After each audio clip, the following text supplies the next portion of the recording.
বিসমিল্লাহির রহমানির রহিম। একটা টপিক বলতে গেলে কয়েক মিনিট সময় লাগে, কিন্তু দেখা যায় যে কয়েক মিনিটে অনেক লম্বা হয়ে যায়, কথা শেষ হয় না। মূল যেটা আছে না, জিনিসটা কিন্তু শেষ হয়। আমি বলতে চাইছিলাম যে পিতামাতার হক। আমাদের দেশে ইসলামী বিধান আছে, মুসলমান আছেন এবং মুসলমানের ধর্মীয় গুরুরা আছে। তারা যে ধরনের পিতামাতার হক সম্পর্কে আমাদেরকে বুঝায়, আসলে কোরআন হাদিসে তেমন নাই। পিতামাতার হক আদায় করার আগে সন্তানের হক সম্পর্কে প্রত্যেক পিতামাতার জানা দরকার। কিন্তু ওয়াজে গিয়ে শুধু পিতামাতার সম্পর্কে বলেন, সন্তানের সম্পর্কে কিছুই বলেন না। আবার অপর দিকে দেখা যায় শুধু নারীদেরকে গালি, নারীদের নিয়ে বসবাস করা যাবে না, পৃথিবীতে বসবাস করা যাবে না, নারীদেরকে তুলু ধুনা করে দেন, আর পুরুষকে সব অধিকার দিয়ে দেন। আরেকটি জিনিস, প্রবাসীদের কাছ থেকে টাকা নিয়ে তারা চলেন ওয়াজিরা। প্রবাসীদের কাছ থেকে টাকা নিয়ে দেশ চলে, প্রবাসীদের টাকা নিয়ে সমাজ চলে, প্রবাসীদের টাকা নিয়ে বাংলাদেশের কোর্ট কাছারি সবই চলে। কিন্তু ওয়াজে উঠে এই সমস্ত আলেমরা শুধু প্রবাসীর বউকে গালি দেন। যে যত পারে প্রবাসীর বউকে গালি দেয়, যেন প্রবাসীরা বিয়ে করে একেবারে ধ্বংস হয়ে গেছে। প্রবাসীর বউ দুনিয়ার বেইজ্জত, নিষ্কর্মা, খারাপ, পতিতালয়ের মেয়ের চেয়ে আরো খারাপ। কিন্তু একটা প্রবাসীর বউ হওয়া এত সহজ না।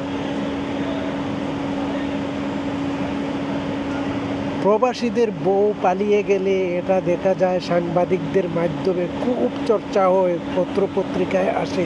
অথচ দৈনিক প্রবাসীর বউ ছাড়া মাঠে ঘাটে ডেটিং করতেছে বাংলাদেশের চাকরিজীবীরা, কলেজের মেয়েরা, মেয়েরা।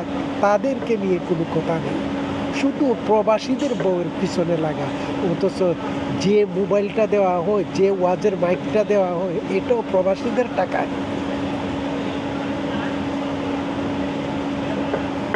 পিতামাতার হক। নোয়াগাঁও বাহাদুরপুরে একটি ঘটনা ঘটেছে যে পরিবারকে ধ্বংস করে দেয়া হয়েছে।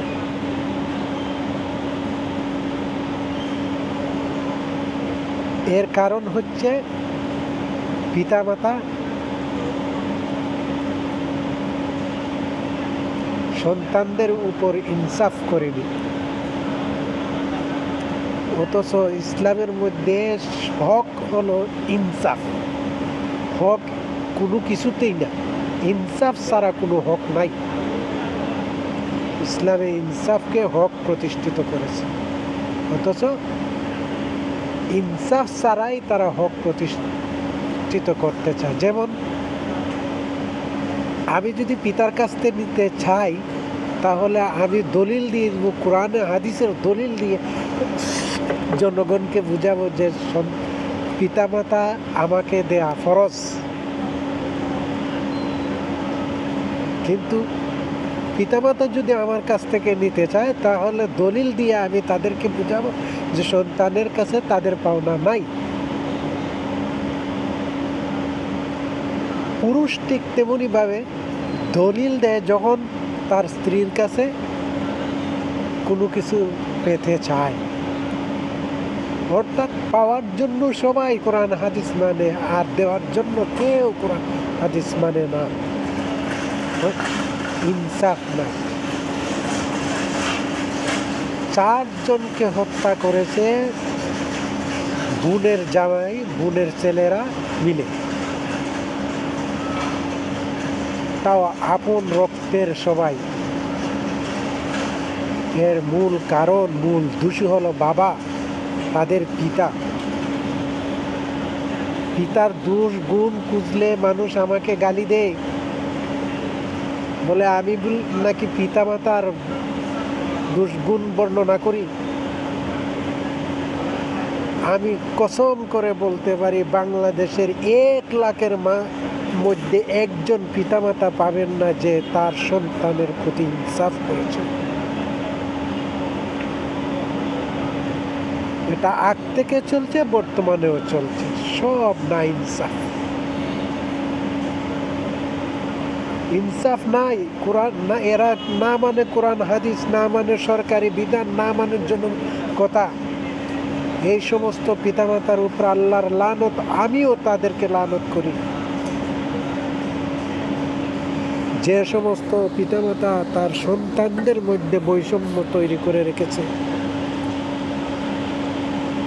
সন্তানরা তাদের পরস্পর মিল মহব্বতে থাকতে চায়, ভালোবাসায় থাকতে চায়, কিন্তু দেখা যায় যে পিতামাতারা সন্তানদের উপর বৈষম্য তৈরি করে দেয়, ইনসাফ করে না। অথচ আমাদের সমাজের শিক্ষিত সমাজেরা, মূর্খ সমাজরা, আলেম সমাজরা, ধর্মীয় সমাজরা সবাই পিতামাতার দোষ বর্ণনা করতে তারা ভয় পায়। আরে ভাই, পিতামাতা যদি দোষ করে তাহলে তাদেরকে কেন বলবেন না দোষী? পিতামাতা দোষ করলে তাদের বিচার কেন হবে না? পিতামাতা দোষ করলে তাদেরকে কে বলেছে ক্ষমা করে দিতে? পিতামাতার দোষ সন্তানের চেয়ে 1000 গুণের বেশি হয়। সন্তানদের মধ্যে বিভেদ সৃষ্টি করে রাখে পিতামাতা সব দিকে। যদি 10 সন্তান থাকে তাহলে বড় সন্তানের উপর সব দিয়ে ছোট সন্তানদেরকে পিতামাতা লালন পালন করে, কিন্তু পরিশেষে বড় সন্তান যখন বৃদ্ধ হয়ে যায় তার কিছুই থাকে না, তখন ছোট সন্তানরা ওকে গালি দেয়।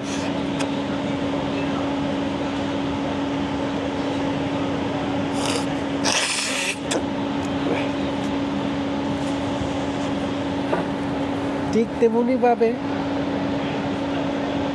প্রবাসীর বউদের প্রতি তারা এমনভাবে ঝাড়ে ভাই, যে প্রবাসীর বউ পতিতা, প্রবাসীর বউ একেবারে জাহান্নামী হয়ে গেছে। ওয়াজে উঠে, ওয়াজের মঞ্চে প্রবাসীর বউ, যেমন বাজারে গেলে বলে প্রবাসীর বউ, বাজার সারা প্রবাসী বউ, রাস্তাঘাটে প্রবাসীর বউ, সবখানে। ভাই, প্রবাসীর বউ কয়টা ঘুরে? বারে কয়জন প্রবাসীর বউ যায়? কিন্তু ওয়াজের মঞ্চে উঠেই প্রবাসীর বউকে গালি গালাজ যা ইচ্ছা তাই। ধিক্কার জানায় এই সমস্ত ওয়াজিদেরকে যারা প্রবাসীর বউয়ের পিছনে লাগে। একটা প্রবাসীর কারণে বাংলাদেশ চলে ভাই। প্রবাসীরা টাকা না পাঠানোয় শেখ হাসিনার সরকারের পতন হয়ে গেছে। তাহলে প্রবাসীদের কতটুকু বাংলাদেশ সরকারের প্রয়োজন, দেশের প্রয়োজন, কিন্তু তার বউকে আপনি এভাবে গালিগালাজ করেন। হ্যাঁ, আমি বলবো যে সমস্ত ওয়াজিরা প্রবাসীর বউদেরকে ওয়াজে উঠে গালিগালাজ করে তাদেরকে চর দিবেন, জুতা দিয়ে বাড়ি দিয়ে তাদেরকে নামিয়ে দিবেন। যতই কোরআন হাদিসের দলিল দিয়ে প্রবাসীর বউকে দোষী সাব্যস্ত করতে চায়, ও কোরআন হাদিস দেখাবে, শয়তানও কোরআন হাদিস দেখায় ভাই। আমি বলবো যদি এই সমস্ত ওয়াজিদেরকে ওয়াজ করার আগে তাদের পরিবারকে গিয়ে দেখেন, তাদের পরিবারের চাল চলন। যত ওয়াজি আছে বাংলাদেশের সবার ভোয়া হইল শয়তান। পরিবারে তাদের মিলন নাই, পিতামাতার সাথে মিলন সম্পর্ক নাই, আর তাদের ছেলে মেয়েরা নাস্তিকের মতো চলে।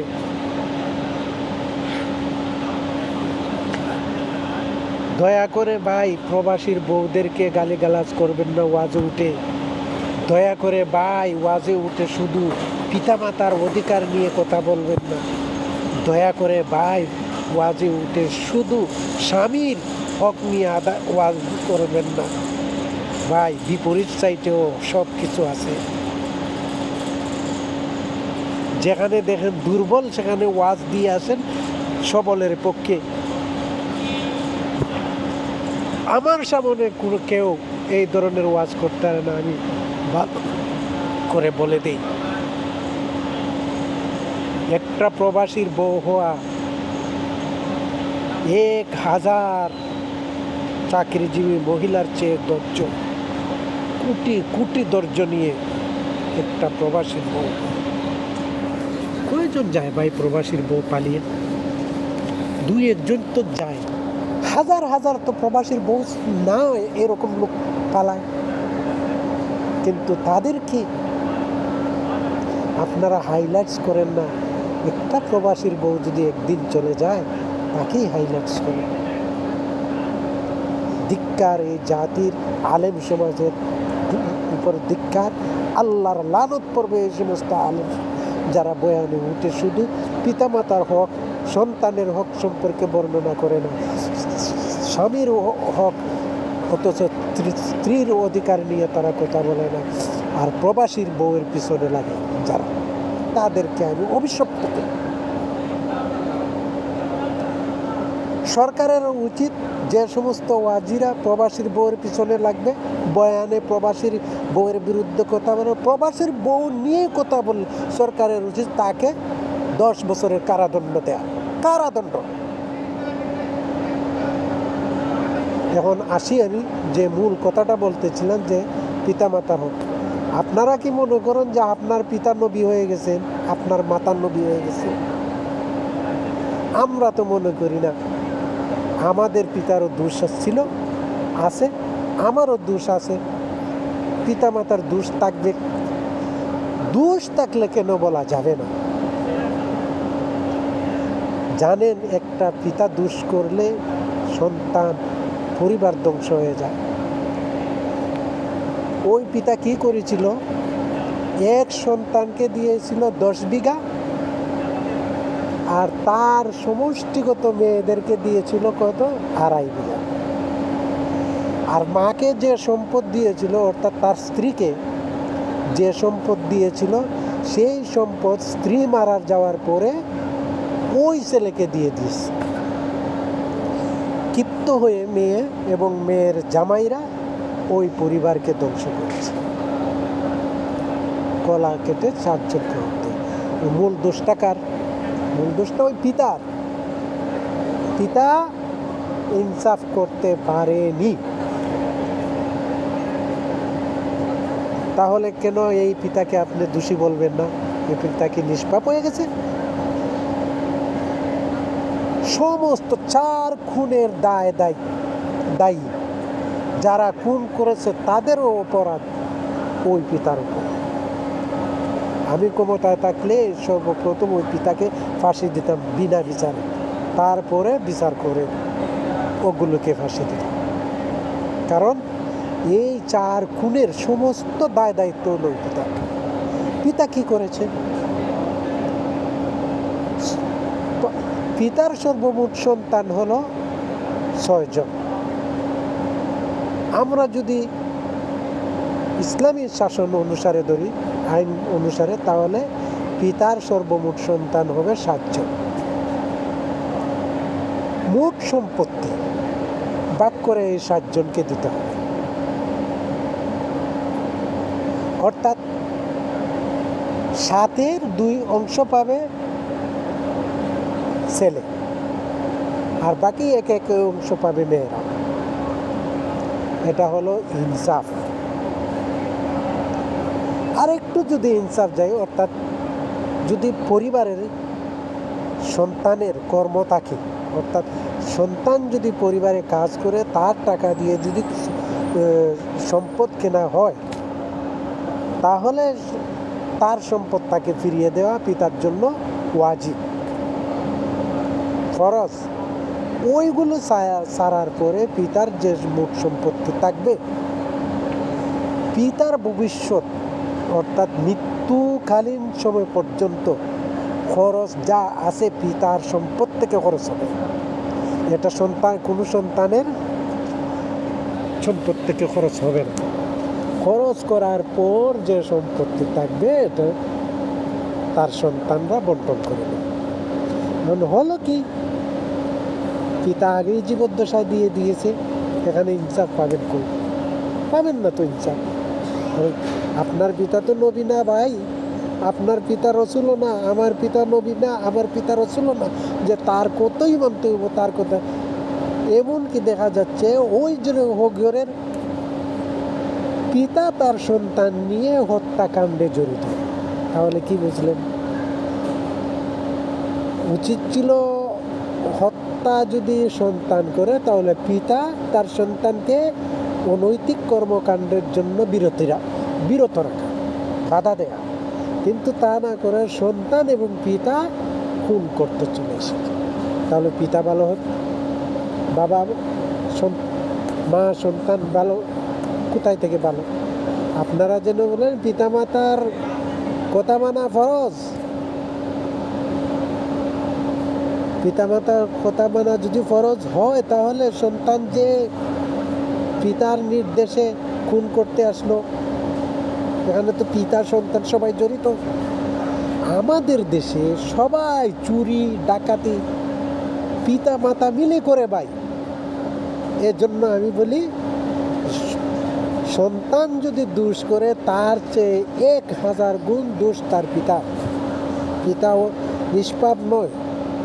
কিন্তু আপনারা ওয়াজে উঠে বলতেছেন পিতামাতার কথা মানা ফরজ। ভাই, পিতামাতার কথা মানা ফরজ না। ফরজ কি? পিতামাতার উপর সদয় ব্যবহার করা। সদয় ব্যবহার এক জিনিস, আর কথা মানা ফরজ আরেক জিনিস। তাদের প্রতি কোমল ব্যবহার করতেন, তারা যদি ভালো হয়। আর গাঁজাখুর পিতার উপর কি আপনি কোমল ব্যবহার করে তাকে ভালো করতে পারবেন? কখনো না। এই যে পিতা অনৈতিক কাজ করলো, খুনের সাথে জড়িত হলো, এই কথা মানা কি ফরজ না, বরং এই পিতাকে হত্যা করা ফরজ হয়েছিল তখন।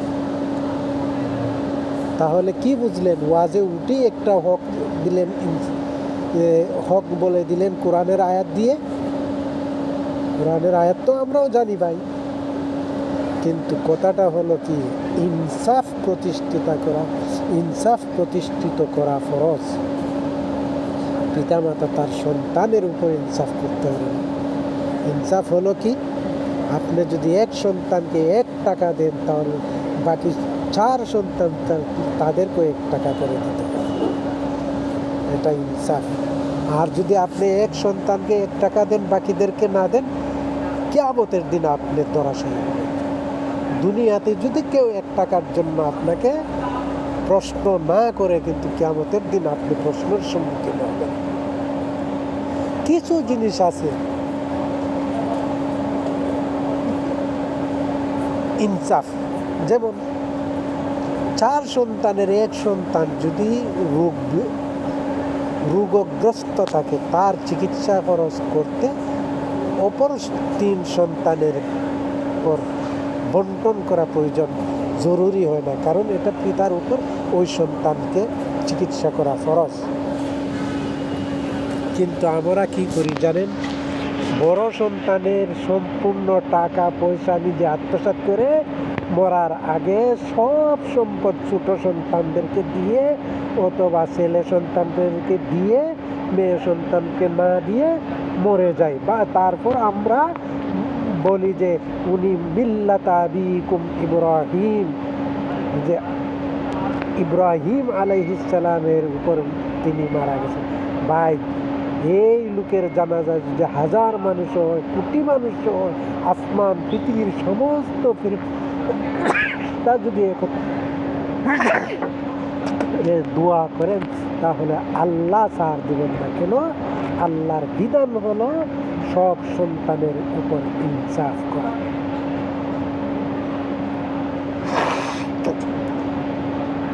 এটা হলো আল্লাহর বিধান। আপনি কি মনে করেন আল্লাহ বিধান ছাড়া কাজ করবেন না? আল্লাহ যখন মারা যাওয়ার পরেও আল্লাহ তার বিধান লঙ্ঘন করবেন না, তাহলে জীবদ্দশা আপনি কি করে লঙ্ঘন করবেন? আমি বলবো পিতামাতার হক, বুঝেছেন? পিতামাতার জন্য পিতামাতার কথা মানতে গিয়ে নিজের স্ত্রীকে কখনো তালাক দিবেন না। সমাজে পাবেন মোল্লারা ফতোয়া দিয়ে দেয় যে পিতামাতা বললে তালাক দিয়ে দাও, বউ পাবে। ভাই, বউ পাবে না, তালাক দিবেন না, ওদের কথা মানবেন না। কারণ তোমার পিতা তিনি নিজেই দোষী। তিনি যদি নেককার থাকতেন তাহলে পিতামাতার কথা মানা জরুরি হতো। আপনি চলবেন কোরআন এবং হাদিস যা বলে তার অনুসরণ করে চলবেন, পিতামাতার অনুসরণ। পিতামাতার প্রতি আপনার শুধু সদয় সদাচরণ এবং ভালো ব্যবহার থাকতে হবে, বুঝেছেন? পিতামাতা যদি অনৈতিক কাজ করে তাকে বাধা দিবেন, বুঝেছেন? এটা হলো ইনসাফ। কিন্তু আমাদের সমাজে পিতামাতারা যে নাইনসাফি করে সন্তানের উপর, কয়টা সন্তান পাবেন যে পিতামাতার উপর নাইনসাফি করে? পাবেন না। কিন্তু হাজার হাজার পিতা আছে তার সন্তানদের বৈষম্য, সন্তানদের মধ্যে বিভেদ সৃষ্টি করে রেখেছে, সন্তানদেরকে মৃত্যুর জন্য প্রস্তুত করে রেখেছে, সন্তানদের খুনি বানিয়েছে, চোর বানিয়েছে, ডাকাত বানিয়েছে, সব কিছু করেছে। তাহলে কি করে বলেন ওই পিতামাতার কথা মানা ফরজ?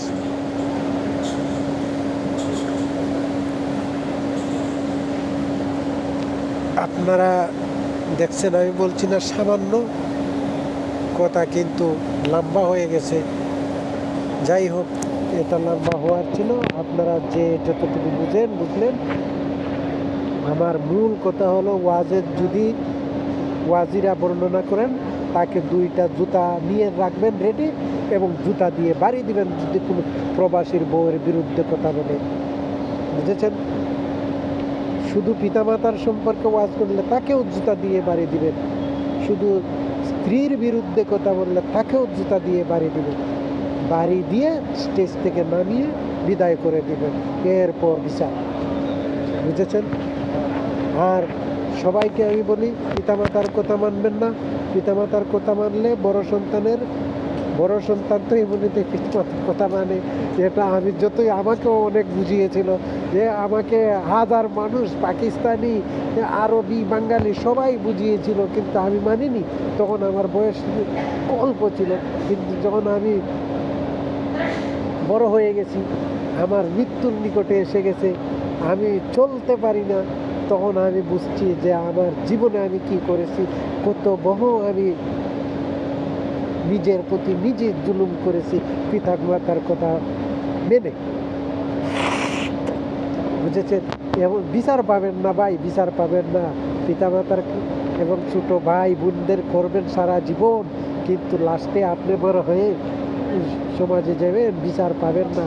উল্টা আপনাকে দোষী সাব্যস্ত করে আপনাকে বাহির করে দেবে সমাজ থেকে, আপনার ঘর থেকে আপনাকে বাহির করে দেবে, যেভাবে আমাকে আমার ঘর থেকে বাহির করে দিয়েছে, বুঝেছেন? সুতরাং আমি তো আগে বুঝতাম না, কিন্তু তারপরও নিজের দায়িত্ব মনে করে যা করেছি। এখন আমার কাছে আসলে আমি কাউকে বলি না, যা বাদ বাকি আল্লাহ তাআলা, আমি তো আর সবার মতো না, আমার প্রতি জুলুম হয়েছে, আমি সেটাকে মেনে নিয়েছি। আল্লাহর বিচার আল্লাহ করবে, আমি সমাজের কাছে দ্বারস্থ হব না। কিন্তু ওয়াজের ময়দানে যদি কোনো আলেম আসে, তাহলে সর্বপ্রথম তার পরিবার সম্পর্কে জিজ্ঞেস করবে, তার নামাজ সম্পর্কে জিজ্ঞেস করবে, তার কর্ম সম্পর্কে জিজ্ঞেস করবে। দেখবেন একটাতেও কোনো ওয়াজিব কর্ম, নামাজ কোনো কিছুই ঠিক পাবেন না। নামাজ পড়ে না ভাইয়েরা, ওয়াজে দৌড়ায়, নামাজ পড়ে না, তাদের কর্ম ঠিক না, তার পরিবার ঠিক না, তাদের সন্তানরা ঠিক না।